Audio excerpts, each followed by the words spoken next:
Hi, this is Mike Kent. I'm one of the professors in the Computer Information Technology Department on the Central Campus, and I wanted to give you a little bit more information on how to do Lab 6 for ITSC 1309. This is going to calculate the payment for a car or a house. So you see we've got a $20,000 car, 6.5% per year interest rate, and we're going to pay on it for 4 years.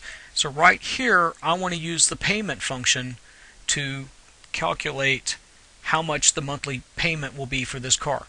So I'm going to come up to FX right here, and I want financial functions, and I'm going to scroll down until I get to the P's because I went too far, PMT, to calculate a payment. Now, the payment function needs three major pieces of information. It needs the interest rate, it needs the number of payments, the number of periods, and last of all it needs the present value of the loan, which means the loan started out at $20,000. So when you do this, don't just type in your rates, because if you do that, anytime this data changes here, the payment won't change. So you always want to reference the cells. So the interest rate is in what cell? Well, it's in B5. So I can just type in B5, but I'm not paying 6.5% per month on this car. If anybody wants to get a loan at 6.5% per month, I'd be happy to loan you the money at that rate, but instead it's per year. So we have to divide that by 12 to convert it to a monthly interest rate. Okay? Now we got to have the number of payments. Well, what cell is that in? Well, the number of years I'm going to be paying on this is in cell B6, but I'm not making 4 payments on this. I'm making 4 times 12 because there's 12 months per year, so it's going to be 48 payments. Finally, what's the present value of the loan? The loan starts out at $20,000, and that's in cell B4. Okay, so that's the information you want to give it. And once you've given it in terms of the cells, then you want to hit OK, and you see it says this car is going to cost me $474 a month, and that's why it's red, and that's why it's in parentheses, because that's money coming out of my pocket. Now if you look up, if I double click in this cell, you see the payment right there. You can see I've done it real nice. I'm referencing all the cells, but I'm going to go right between the equal sign and the PMT, and I'm going to put a minus sign because the negative of negative is a positive. I'm going to flip the sign so it looks more normal. The payment's $474 a month. Okay? Now, the next thing we want to do is figure out the total paid. So that's going to be a formula. All formulas start with an equal sign, and that's going to be $474 a month times 4 years. How many months in a year? 12. So the total paid for this car is going to be $22,000.35, but who cares? Last of all, what's the interest paid? Well, that's going to be the difference between the total paid and the loan. So interest paid is going to be a formula, equal, and that's going to be total paid minus the starting amount, which is $20,000. So I paid $2,700 for this car in interest. Now let's make it look a little fancier. I'm going to come up here and I'm going to apply a accounting number. I'm just going to apply the currency style, and I'll say decrease decimal places because I don't care that it's .00. So that looks pretty nice. Now what we want to do is change this loan amount because we're going to buy a house. Okay? And the house is going to be not $20,000 but $100,000.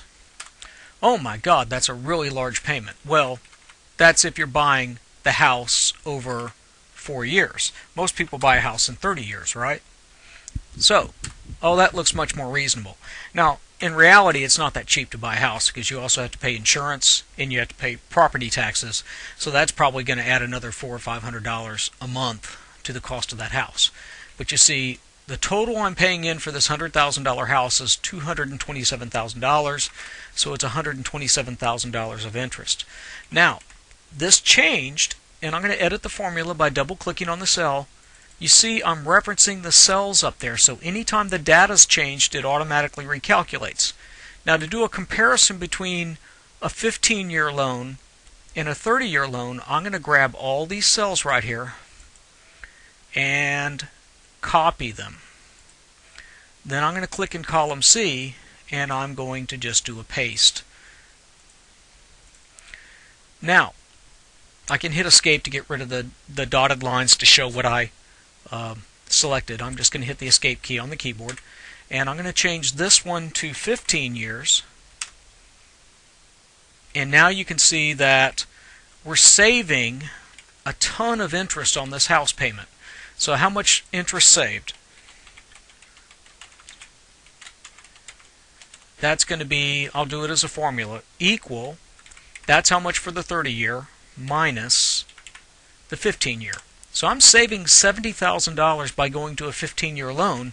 As you see, my payments didn't go up that much. They went up by about $240 a month. So that's pretty good.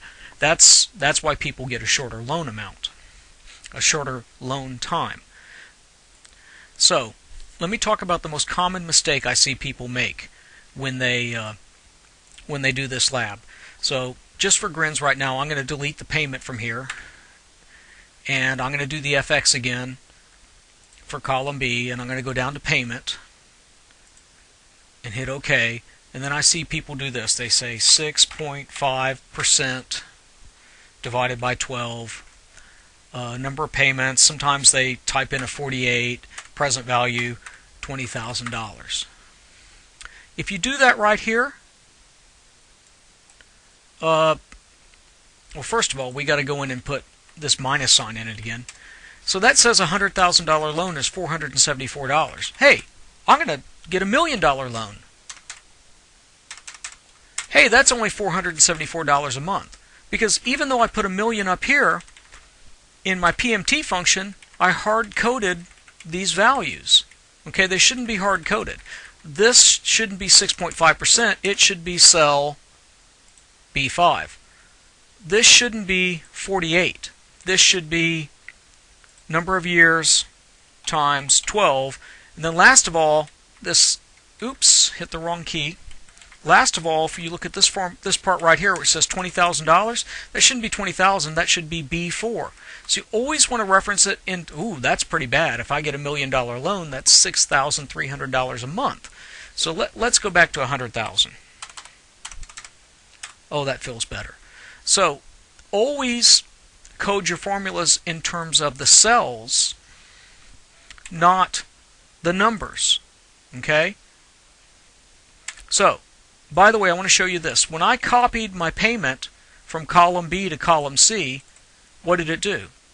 It modified all the B's to C's. Instead of it being B5, it made it C5.